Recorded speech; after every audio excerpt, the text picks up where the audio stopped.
Now this video is kind of making like a connection because I think I heard someone say that before. They said it about Americans. Oh crap! That we sound like we have a potato in our mouth.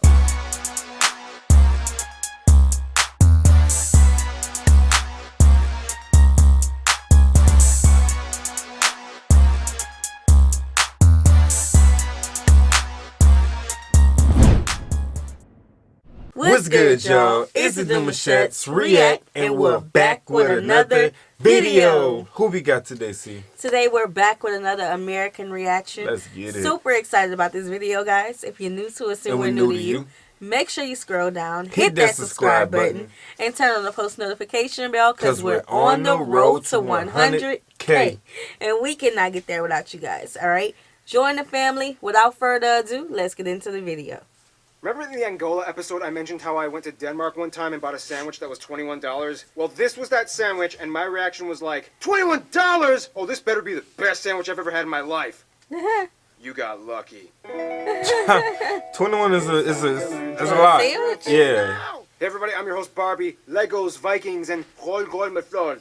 We got a lot to cover, so let's jump in.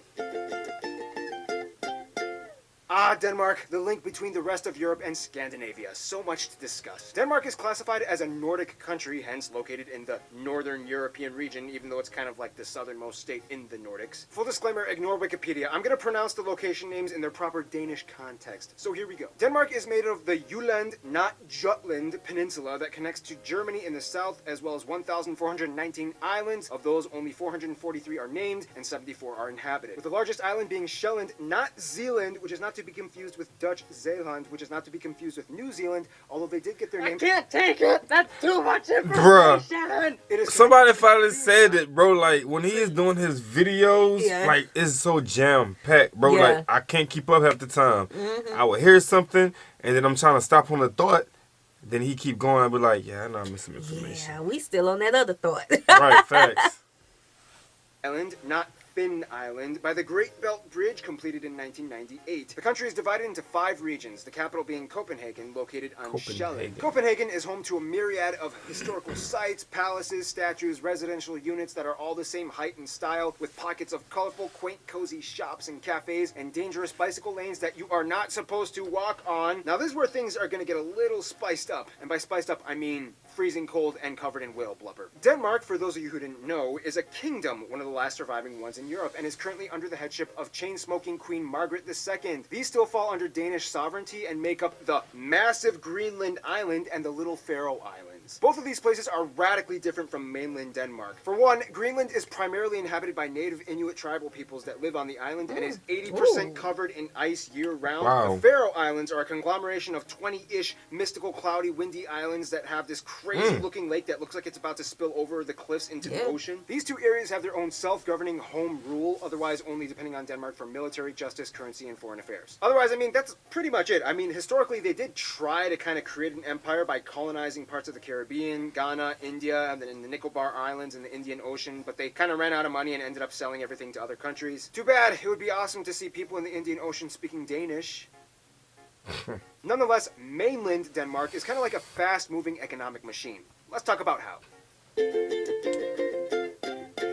Now, when it comes to land makeup, Denmark is pretty flat. I mean, the highest point, Møllehøj, is only about 170 meters tall, and it looks like this. Otherwise, only about 13% of the country is forested, including the tree plantations, and the rest is pretty much used for agriculture that can produce enough food to feed about 15 million people. It's about 3 times the size of their entire population. That's a lot. Denmark. But one thing Denmark is actually famous for growing is non-produce plants like grass, fodder, and Christmas trees. The highly sought-after Danish Nordmann fir has been classified as the Rolls-Royce of Christmas trees, and every year investors from Germany, the Netherlands, and even the UK jump in at the end of November and grab whatever they can before it's gone. Now, one thing you need to know is that, like many other areas in the Nordic region, Denmark's weather can be quite dreary. First of all, Denmark is the only Nordic country that doesn't really get a lot of snow. Denmark is kind of like the mud pit located below the jet stream blocked by Norway and the UK. This means that even though it gets really cold, Pressure systems rarely cause snow. This is also pretty much why everybody dresses like a J. Crew fall fashion line model on the streets. If you're gonna get wet and freezing, you may as well look good while doing it. Otherwise, yeah, I mean, pretty much the rest of Denmark is just rolling green plains with sandy beaches and quirky little islands that people like to hop over for camping trips in the summer. If we were gonna talk about Greenland and the Faroe Islands, we would get a radically different story of mind-boggling, captivating cliffs, bluffs, sea stacks, glaciers, fissures, icebergs, and mountains. If you don't know what a Mulan snow, is, it's not 80% this, cold. but this. This Mulan is large enough to swallow a school bus. But we'll have to say that for another video that'll come out in 9,374 years. In the meantime, let's talk about the people. Okay, wait a minute. Jam-packed already. Oh, yeah. Big Okay, facts. jam-packed. I want to know, how many Denmark supporters do we have? Yeah. Yeah. Now, I do know that we have some people in Scandinavia. But that was like a long time ago that we recovered. I mean, not recovered. That we covered Scandinavia. So, Yeah. I'm interested to see how many people. And if you are from Denmark, let us know how you like your life there. Yeah, and I know they got things to do, but it just looks so chill. It look mad chill. Like, yeah, it looks like we just outside all day. I bet y'all love the Christmas season, though. Because y'all got, Yeah. one of the main spots for Christmas trees to grow. And then that natural smell come with it Yeah. as well. So I know y'all be Yeah. I know y'all be cutting up with that. Now this is going to get really fun. Denmark's people are really unique in their cultural, historical, and postmodern upbringing. First of all, the country has about 5.7 million people and is one of the highest taxed countries in the world. About 89% of the country identifies as ethnically Danish, about 11% are others. Some of the largest groups in the other category being the Polish, Germans, Turkish, Romanians, Iraqis, and Afghans. Now when it comes to Danish culture, there's a lot behind it, but in a nutshell, Vikings. Vikings pretty much had their start in what is now present-day Denmark and whom pretty much dominated all of the Nordic regions as far as Newfoundland and Canada to Estonia, which is why most of the Nordic states and regions can pretty much understand each other when they talk. Danes, Swedes, Norwegians, and Icelanders can generally understand each other as they have the same basic linguistic structure. Sure, there are subtle discrepancies, but overall they can kind of get by conversationally.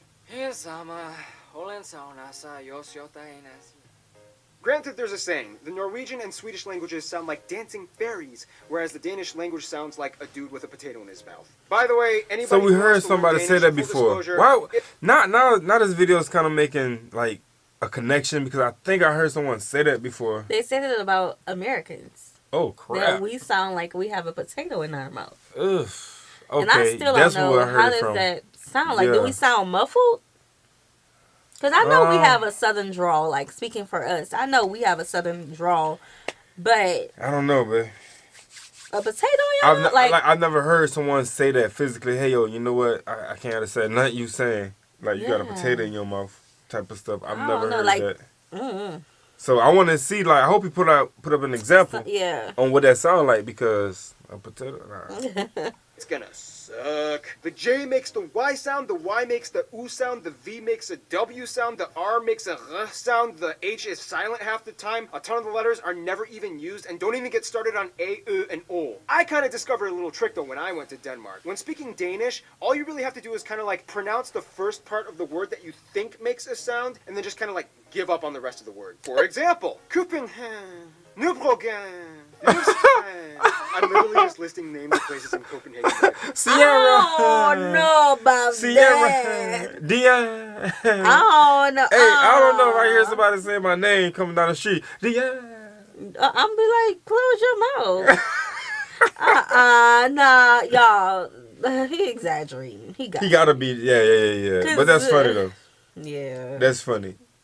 I don't know. I think he pushing it though. He hitting the gas on y'all. Dia. Nah. Sound like a lot of T talk.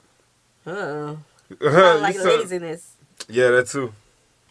To. Honestly though, you really won't have much of a problem getting around if you speak English. Over 80% of the entire country, mostly the younger generation, speaks proficient English to the point where they don't even need subtitles when watching American TV shows and movies. Also, keep in mind, Greenland has its own language that is completely unintelligible as it's an Inuit language closer to the indigenous Inuktitut and Yupik languages found in Canada and Alaska. And Faroese is pretty hard for most Danish people to grasp as it actually has more words rooted in the ancient Norse language and it's actually more intelligible to Icelandic. Back to culture though, Denmark has definitely left its mark, whether it's notable figures like author Hans Christian Andersen, philosopher Søren Kierkegaard, or whether... That's actually how you pronounce his name. Wow. It's not Soren Kierkegaard. It's... Or whether it be the invention of the loudspeaker, or Legos, or their love of handball, their impeccable architecture, love of cuisine. Noma in Copenhagen, by the way, being voted the best restaurant in the world with plates that feature live ants and moss. If you're really going to get a feel for Danish culture, though, you kind of have to know about janteloven and hygge. The funny thing is, Danes are kind of brought up in a social mindset that is kind of integrated into their subconscious, known as janteloven, which kind of translates to something like, you are not better than the crowd, which I know sounds kind of depressing, but it's really trying to instill a sense of equality and communal cooperation. I feel that translates to something like spend good times with friends and family, and it's like a cozy thing. Of course, Denmark is known for being ranked one of the happiest overall countries, even though they are also kind of one of the highest ranked consumers of antidepressants as well. But hey, they still pull off everyday life looking oh so good, even if it's during one of those really loud annual emergencies. Now I know you guys be in the comic section talking about half the things that like, and it's just not from him, it's just from any video that we may react to, that a lot of it don't be 100% facts. Right. So you guys may be labeled as one of the highest, happiest, but is it true about the depression rate? Like, is that a big thing for you guys? Do y'all deal with that? I mean this, what I'm about to say, very, very respectfully. Of course. But antidepressants, obviously they work. Because they're like the happiest. During my adolescent years, I had to go through, I went through some things where I had to get on antidepressants. Right. It took every mood away from me. I was just like, that's it. So, I don't know. I mean, you don't really have a feeling. You know, at some point... And it makes some people really happy. It does. It does make some people really happy. And it makes some people really happy to flush that medicine and just be authentically happy. You know what I'm saying? Some people can, like... What you need to do? Therapy with that, maybe? A little bit of counseling. See what you want in life, where you can go. Things that can help you get from out of those moods that you be in. You know, things like that can help people start flushing that. But if the medicine is a big factor in your life and it's helping, allow it to do its job. And some people, mentally, they're just not strong enough to get through some stuff. And then, you know... Yeah, that's a bar. That's important. A lot goes on in the world, in people's lives, you know, so... You know, I think everybody deal with a level of depression at some point, but if it's very consistent depression, I'm talking about, like, you just closed up in the room by yourself for weeks. Mm-hmm. Like, I think people need to seek help, and they need to find out if medication can help them become themselves.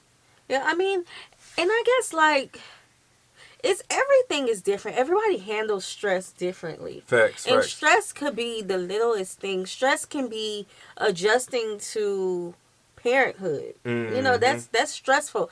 Like, when we look at stress, oftentimes we look at it as being, like, we have a big load on our shoulder, but sometimes it could just be like an adjustment to life, you know, and some people, they handle things differently. That is so true. And some people are just not strong enough to get through things without antidepressants. Yeah, it's true. Hey, so you guys dropped that in the comment section. I want to know, is that factual? Is that 100% true, like, with the rate of happiness and antidepressants? Like, right. Please. It's ironic. Yeah. Okay, Christine, explain what's happening right now. Denmark is testing the sirens for warfare. Yeah, when we're being attacked by the Germans again. Ooh, and she don't sound like she's talking like, So I'm just, you know what I'm saying? So I need to know the facts. She's speaking in English. Right, yeah, she's doing, I feel that. But it's different. Ooh, sirens. Now I do know that we have some sirens, but it's like real seldom that we'll hear it. Mm-hmm. So I don't know, when we do hear it, like it's like once every few years or something like that. It's like they test it. Well, no, we hear a siren every year for like hurricane season. Yeah. I guess it depends on where you at. Yeah. I'm scared. I'm really, really scared right now. Let's run to the security basement. The Germans are coming! Speaking of Germans. Germans, Snap, he was there. Now, Now, we all know that one person we're all kind of jealous of because they're kind of rich, well-adjusted, and have a ton of friends, and they're like kind of good-looking. Well, that's Norway. Denmark is a little bit rockier. No, but seriously, for such a small nation, Denmark has a huge entourage of friends, and it's almost kind of hard for anyone in the world to dismiss them at a party. As a founding member of the EU and NATO, Denmark has had roots planted in diplomacy for decades. First off, Denmark generally gets along with Germany. Business between the Germans is a hugely integral part of their economy, and Denmark acts like the gateway to Scandinavia for them and the rest of Europe. The US and the UK are incredibly close, as both tangible and cultural imports have been established for centuries. For a while, the Danes even took over parts of the UK, which is why to this day the English language still retains hundreds of Old Norse-derived words like leg, dog, and window. The closest friends, though, would have to be the Nordic countries: Finland, Sweden, Norway, and Iceland. These four are without a doubt Denmark's closest friends, even though Sweden and them have kind of had more wars and battles historically than any other two states in the world. They've moved on and grown up. Out of the Nordic countries, though, Norway would probably be considered their best friends. Danes are obsessed with Norwegians and often consider Norway the girlfriend they took away from Sweden. In conclusion, Denmark is the rich, rainy rascal that always seems to show up on time for every party, but somehow gets all his work done in an organized, efficient manner. Stay tuned. Djibouti is coming up next. Yeah, man. Interesting, bro. Denmark, so 80% usually cold. You know what I'm saying? Guys dress like y'all walking on fashion walkways. Yes, and but stuff, it reminds me of New York. Yeah, just less crowded, though. Yeah, it didn't look crowded at all. Fashion-wise, weather-wise, not building-wise. Unless we missing out on some parts that he didn't show. Yeah. Like, you know, he only kind of shows... He hovers. Yeah, I think he does like a good overview of things, but to really like see as detailed as possible details of Denmark, nah, we'll need more. Yeah, we'll need a little more. Send in your links to our description box down below. There's a link for reaction requests. Yes. Like this video, subscribe, turn on the post notification bell. We have enabled our super thanks if you like to support the channel that way, as well as our join feature to become a member of the channel. We'll see you soon. Peace.